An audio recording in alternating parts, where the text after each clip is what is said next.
Welcome to Have I Got News for You? I'm Alexander Armstrong. In the news this week, in America, former Prime Minister Liz Truss has once again shown her dogged commitment to doing things absolutely her own way.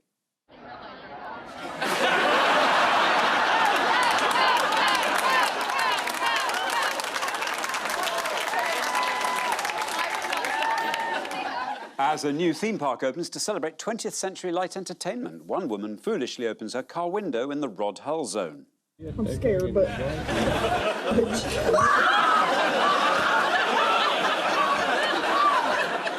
And as a movie is made about Donald Trump's night with Stormy Daniels, it's a busy day's work for the sound effects guy.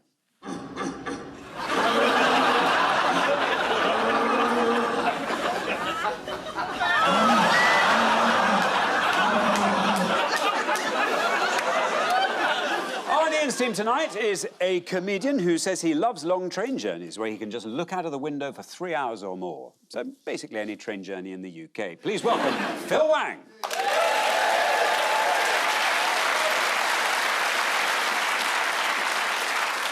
On Paul's team tonight is a TV presenter who was once told she was beautiful by Donald Trump, which is why only today the UK's trade minister phoned her and said, "Pack your bags for Washington." Please welcome Steph McGovern.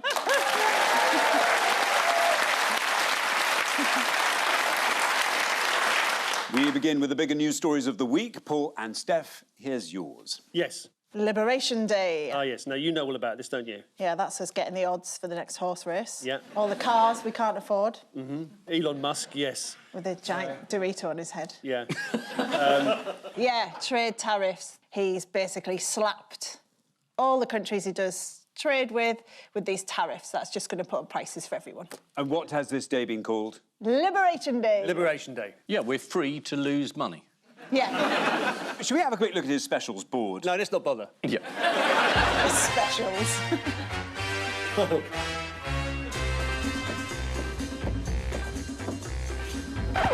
I was just thrilled Malaysia's on it. We're never on anything. I just know at home right now, yeah, it's a 30-whatever% tariff, but people are going, Malaysia,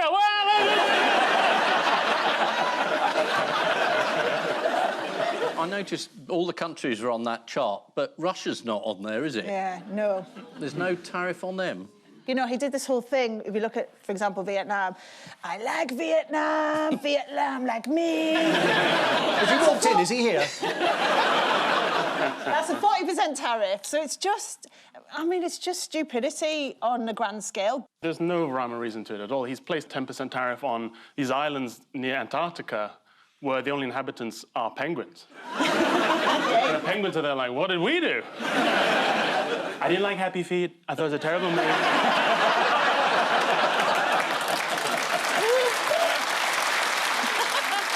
It's exactly like the Eurovision table, except Britain is at the bottom, and that's good. I mean, our Prime Minister's policy of just sucking up to Trump studiously and inserting himself, you know... Inserting himself?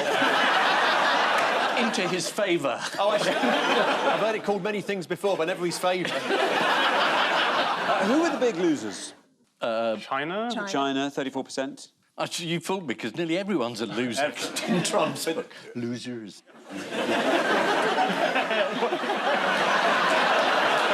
He's everywhere. He's in all of us, isn't he? He is. But he's got a formula, hasn't he? I mean, Yes. Britain, by his own formula, we shouldn't be paying anything. Because we've got quite a balance of trade with the States. Yeah, because it's based on a trade deficit, so it's the trade deficit of a country divided by the total business that America does with the country, divided by 2. And that's because he's generous. Yes, so the 2 is a discount, so it's him saying, I'll do it... why do I keep doing impressions of him? I don't know. He's in everyone. He's in all of us, yeah. He wasn't that good when he was.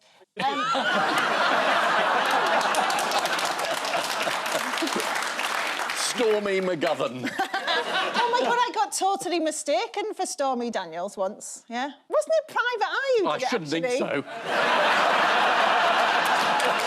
You did, you bastard! No, surely. I know. It did mean I could put up my prices in Middlesbrough, though. So, yes, other big losers? The EU, he really hates. Yeah, EU, 20%. They really hate Europe. I mean, I know they hate us. Yeah, but we only got 10%, so thank God for I know, Brexit. but do you know what's interesting? This is about businesses and countries that are doing well with America. They're the ones that are getting shafted the most. It just shows we're rubbish at trading with America. Who is this standing by Trump in the Oval Office as he answered questions about tariffs? Who's that? Oh, it's somebody called something Rock. It's Kid Rock. Kid Rock. Yeah. Yeah, do you know what he does? He's Secretary of State for Defence. He is a massive country and Western star. Trump said during the election campaign that tariff is one of the most beautiful words in the English language. Yes, that's right. What was the other word that Trump mentioned a lot in his speech? Bungalow. Yes. Let's see. But likewise, an old-fashioned term that we use, groceries. I used it in the campaign.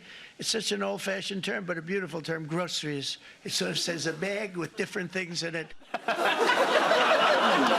I mean, what, is he 78 now when he wants to run for a third term as well? And he doesn't seem to think that it's a problem that you're not allowed to. I know that hasn't bothered him in any other sphere of life. Well, one of the plans is to have J.D. Vance run for president. He wins, and he makes Trump his vice president, and then J.D. Vance resigns as president, and Donald Trump takes over. Which is exactly the method used by Putin to stay in. Not that I'm saying he copies, admires and loves him. No. Not at all. How else has Donald Trump been spreading hatred of America around the world? Just by visiting places. He's been sending his emissaries. He's trying to buy Greenland. Yes, that's right. J.D. Vance has been there. Here he is in his stupid coat. There was a great moment when Vance was leaving and he waved from the aeroplane and then they pulled back the shot. There's no one there. Yeah. Do you know what his first reaction was on arriving in Greenland? Yes, he said it's cold and nobody warned me. That's right. He told reporters, "This is cold as shit. Nobody told me." Wait till he goes to Poundland. Meanwhile, Secretary of State Marco Rubio has been somewhere. Where has he been? Canada. That's right, yes. Marco Rubio may not be very popular in Canada, but they still put the red carpet out for him.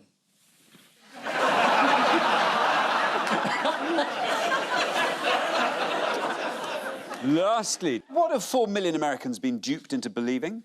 Donald Trump. Prank videos on TikTok have led Americans to believe that there is a daily alarm in Britain. Oh, yes, that's right. About making a cup of tea, isn't it? Exactly. There's an alarm goes off. Everybody here will know this. In Britain, there is a certain time of the day when an alarm goes off, and it means it's a cup of tea time. That's right. So you can knock on anybody's front door, and they have to, by law, give you a cup of tea. And that's true. That's true. And this has been believed. It has been. It's true. A daily alarm in Britain reminds the public to drink a cup of tea. Yeah. Americans have been told when the tea alarm goes off, you just go into the nearest home, shop, building, and they will be making tea, and you will be given a cup. I mean, it's funny when you say it because we all accept it as part of normal life. But when you actually look at it, you can see how they might be amused. If you don't drink a cup of tea when the tea alarm goes off, you will be prosecuted and fined £300. Yes, this is the dull economic bit of World War III, except this time, for once, the Americans are in it from the beginning. Trump's tariffs even extend to the Heard and McDonald Islands, which are completely uninhabited with no buildings or human habitation whatsoever. Nonetheless, its economy is predicted to outgrow Britain's by 2020.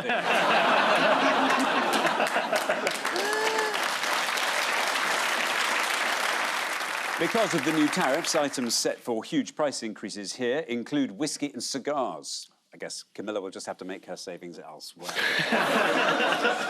It was also announced this week that Elon Musk will be stepping back from Donald Trump's inner circle. Just as well. Probably his tongue could do the rest. Ian and Bill, here are your news stories. Oh, tell you what, you can put that. Rachel Reeves' next job. Ah, yes, a bargain. And that's the only way we can afford to fill potholes in now. This is the UK's economy, I suppose. Rachel Reeves' spring statement. The OBR has now downgraded our forecast of growth to 1%. AstroTurf grows faster than... What was she hoping to create? Growth. And headroom. Headroom. £10 billion worth of headroom. Yeah, it's fiscal headroom, Yeah. who's Max's brother. One of the teenagers. It's a ludicrous idea, isn't it? That she's got £10 billion to play with. Yeah. And then immediately after the tariffs are announced, she hasn't. In a move the Chancellor didn't see coming, Donald Trump has squeezed her buffer. What's Rachel Reeves encouraging people to do to get Britain building houses again? Giving them a shovel and some cement. Go get to Kind it. of. Yeah, she said the country needs more brickies, sparkies and chippies. Oh, yes, please. Mine's a large haddock. Well, how are chippies building houses? Carpenters. Carpenters. Oh, is that what it is? Yeah. Oh! That's I'm learning so much. Oh, thank you so much for having me. it. Was it not the most cringy thing, though, hearing a politician use those terms, use those trade terms, like Yeah. sparkies and chippies? It's like, that's what you say if you work on the site, not if you're, you know, the person who's... Oh, I don't know. When you're offering them a cup of tea, you go, hello, Sparkies and Chippies. Would you like a good old cup of tea? The way that Ian says it sounds like fellow pupils at his public school. Hello, Sparkers. Fancy a game of croquet? What do you call your butler? Butler. Do you have more than one? No, there's a couple of them. But anyway, times are, you know, big cost of living crisis, so one or two of them may have to go. Oh, now you tell me. That's the last gin and tonic you get off me. According to the Times, Yes. Reeves is hoping to train 60,000 bricklayers over Right. the next 5 years. Surprised she's got the time. What has she personally managed to save on? Tickets to concerts. Yes. Oh, yes. Absolutely right. The cost of a corporate box to see singer Sabrina Carpenter. Another carpenter. Yes. Sabrina Chippy, she's known as. Was she there to recruit her? There. She is at the O2, which she accepted as a freebie. Why do they do it? Why do they accept these freebies? She said she had to do it for security reasons. Yeah. And then she said it was a mistake. But they've been doing this ever since they got in, and people say, well, don't cut, you know, people's disability benefits in 1 week and then say, oh, by the way, I took a freebie. Because people don't like that. I mean, it's not difficult. What's your favourite Sabrina Carpenter song, Ian? Well, you know. Please, please, please. He's right. Is that right? Yeah, Wow.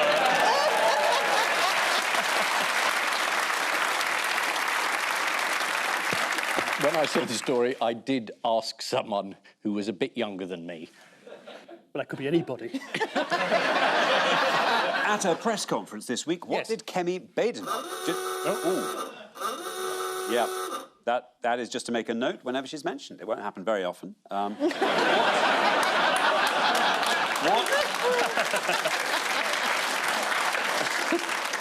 What did Kemi Badenoch say the Conservatives would have done differently with regard to Labour's economic measures? They'd have cut further, deeper, earlier. She said we would not have created a budget that caused so much crisis. Wow. Well, perhaps apart from...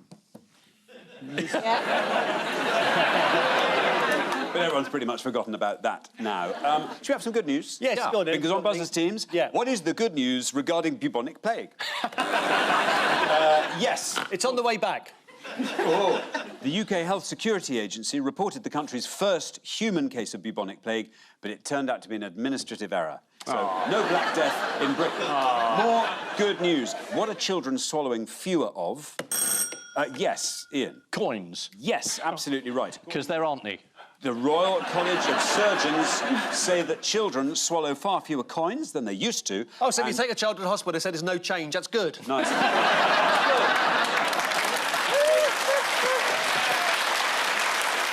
This is apparently because of the move towards the cashless society. Oh, I see. How many vapes are they swallowing now? Yeah. Made up for it, probably. And mobile phones and Yeah. internets.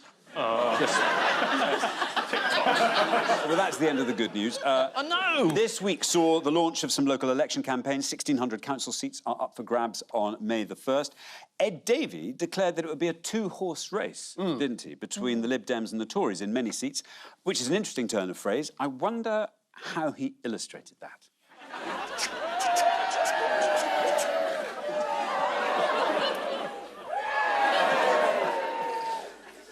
Killing me.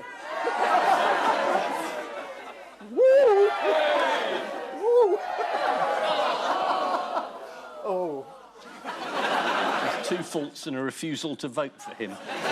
Sadly, during that, he did his hamstring, had to be covered by a blanket and shot.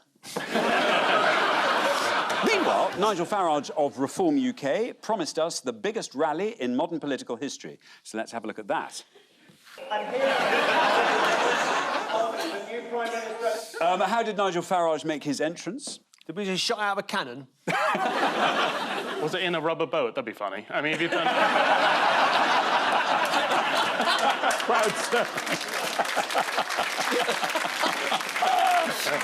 He came in on a JCB digger. Yes. I mean, they used to pay Boris. Yes, I mean, they were big Boris, but they've switched now. Anyone see the Conservative local election launch? Yes. No. No. Apparently, Kemi Badenoch.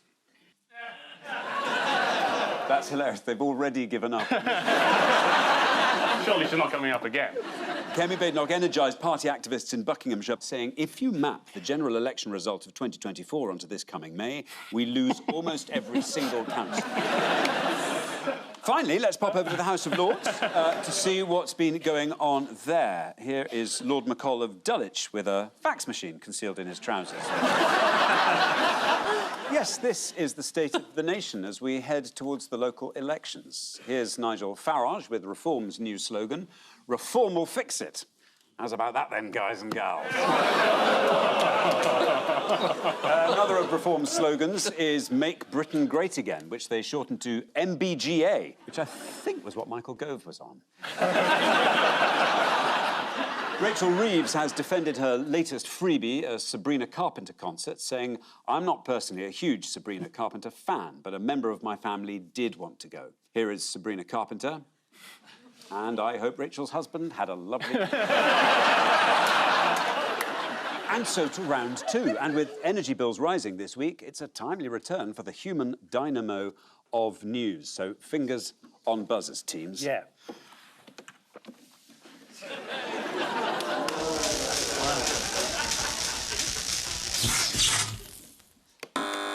Yes, Paul and Steph. This is Meghan Markle launching her jam. Yes. And various other Yes. condiments. It's this brand. She's rebranded it, actually. So it was called American... Riviera Orchard. Yes, and now it's called As Ever.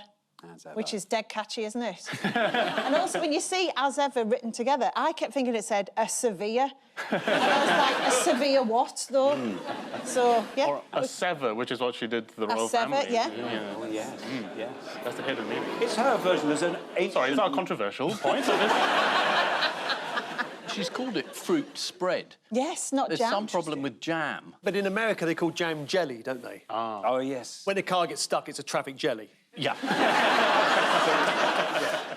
And the royal family are in a jelly. That's a royal jelly.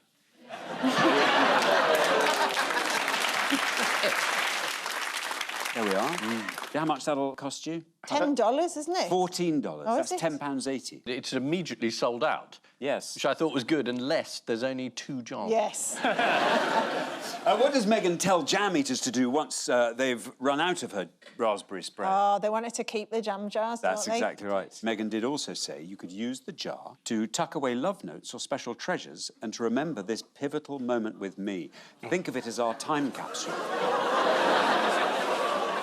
I think you're being rather cynical. I think it would make a lovely holder for writs from charities that your husband works for. Have you seen her show, her TV show? I haven't, I'll be honest. I have. Have you? Yep. At one point, she said, a brilliant thing you can do is serve pretzels. And she got out a bag of pretzels and then poured it into another bag and then put it on the table. That was it. That was cooking. And they were peanut butter flavoured, and she said, my friend Dan's favourite flavour, but I'm just going to may contain nuts, just in case he doesn't know. And it's like, well, is peanut butter his favourite flavour, or is he allergic to nuts? She also, like, keeps bees. Well, she says she keeps bees, but she held each honeycomb like it was covered in shit. She was just like... I love coming out and just getting in touch with nature, and you could just see she's about to throw up, because... Lastly, in another example of broadcasting excellence, did you hear Wayne Bavin recently on BBC Radio Suffolk? No. No. OK, But I'd love to. Let's listen now. Yes. Life was unrecognisable. What things do you remember from 20 years ago? Let me get the travel. I think perhaps, Isaac, you should get Wayne some water. Just had one of Megan's pretzels.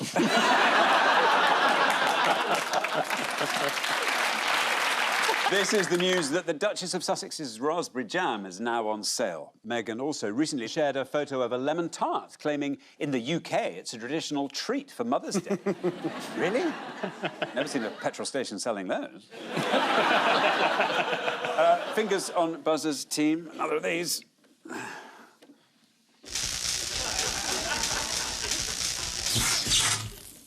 Say what you see. Bananas. Yes. They're making a comeback. Are they standing in local council elections? No. What might have been surprising about Kate Wright from Kendall's banana? It looked like Donald Trump. It looked like the Pope. Jesus. Didn't look like anyone. It didn't look like any... Oh, that was a surprising thing. It didn't look like I anyone. would say you opened it. Yes. And there was no banana inside. And inside, there was the Eiffel Tower. Yeah. Oh, no. American Declaration of Independence. Wayne Rooney. Wayne Rooney was in a banana. I read this story. OK. Opened up the banana and said, hello, I'm Wayne Rooney. Kate Wright from Kendall was tucking into her breakfast one day when she found a rare double banana. What? Yes, in which a single banana grows with two distinct fingers. Would you like to see Kate's double banana? Yeah, go on then. Well, here it is clothed, and here it is unclothed. Whoa. It's like a Twix.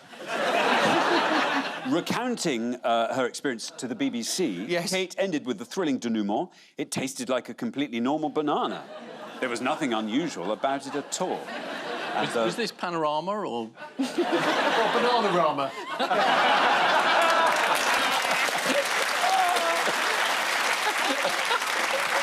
Now, what's the best thing to do with a banana in the morning? Shove it up...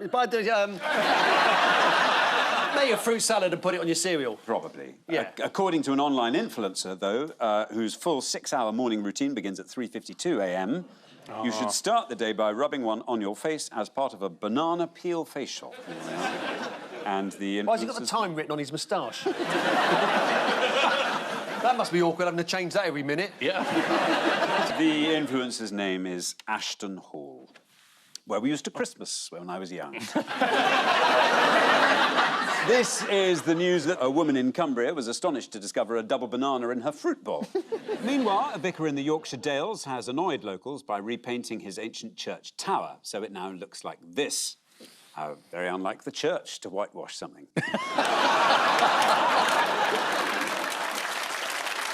Which means it is now time for the missing words round. Oh, how lovely. Time now for the missing words round, which this week features as its guest publication, Gurdy World, the publication for hurdy-gurdy players and enthusiasts. A beginner's hurdy-gurdy, rather sweetly, is called a nerdy-gurdy. And if you buy a nerdy-gurdy, then a hurdy-gurdy, the one after that is called a thirdy-gurdy. And we start with having trouble adjusting your hurdy-gurdy. You need what? A spannery-wannery. A sturdy hurdy-gurdy. Sturdy. You need Barry Atkins, the country's leading hurdy-gurdy repairer. You need to join Gurdy World's 2-hour adjustment and maintenance workshop. They've actually contacted the show to invite us along to the workshop, which is on April the 27th from 2 to 4 p.m. Oh. The 27th. How annoying. I'm free. Next, when what, consider inserting a piece of foam to protect your crank. Is it dogging? It is, isn't it? Please No. tell me that. No, it's not. No. No. Or Matt. is it like when transporting your hurdy-gurdy? When shipping your hurdy-gurdy? I think I'm going to give you that, yes. When looking for a suitable place to store your hurdy-gurdy. According to the editor of Gurdy World, one frequently asked question is, where can I buy a hurdy-gurdy? Yeah. Followed a couple of weeks later by, where can I sell a hurdy-gurdy? Next, police helicopter searching for cannabis farm finds what? Cannabis farm, easy. Next one. They find pensioners with the heating turned up. heat-seeking device in a helicopter. Yeah, the police raided their house after the helicopter's thermal imaging camera led them to believe they had special equipment to grow cannabis. What, because some pensioners had actually turned the heating on? Yeah.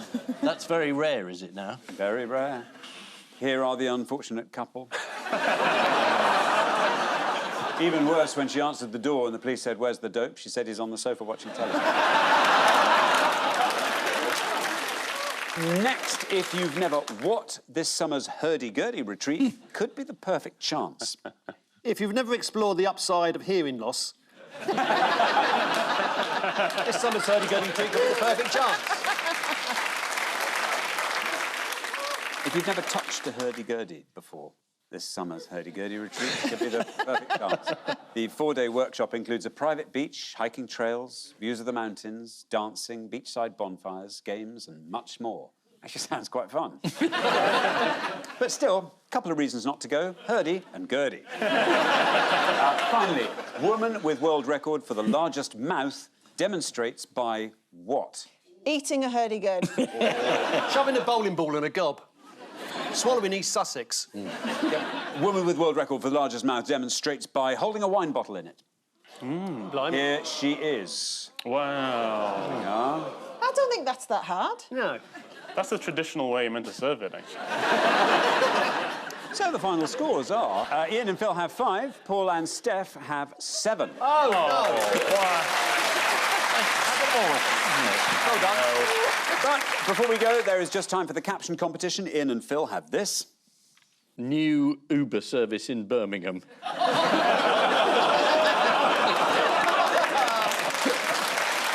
Paul and Steph, you get that. Oh, the first step into reintroducing Prince Andrew into public life. On which note, we say thank you to our panellists, Ian Hislop and Phil Wang, Paul Merton and Steph McGovern, and I leave you with news that, after escaping from a gallery, Michelangelo's David checks back down the high street to see if he's being followed.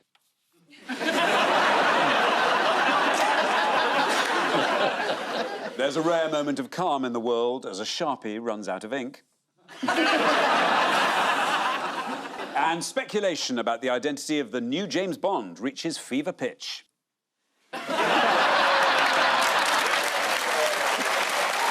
Good night.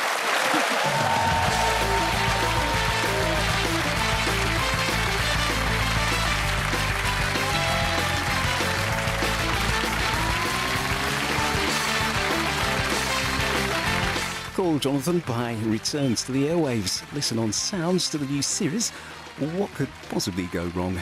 In a heartwarming brand new comedy, Ben Miller is in for a surprise. Stay with BBC One for Austin on the way next.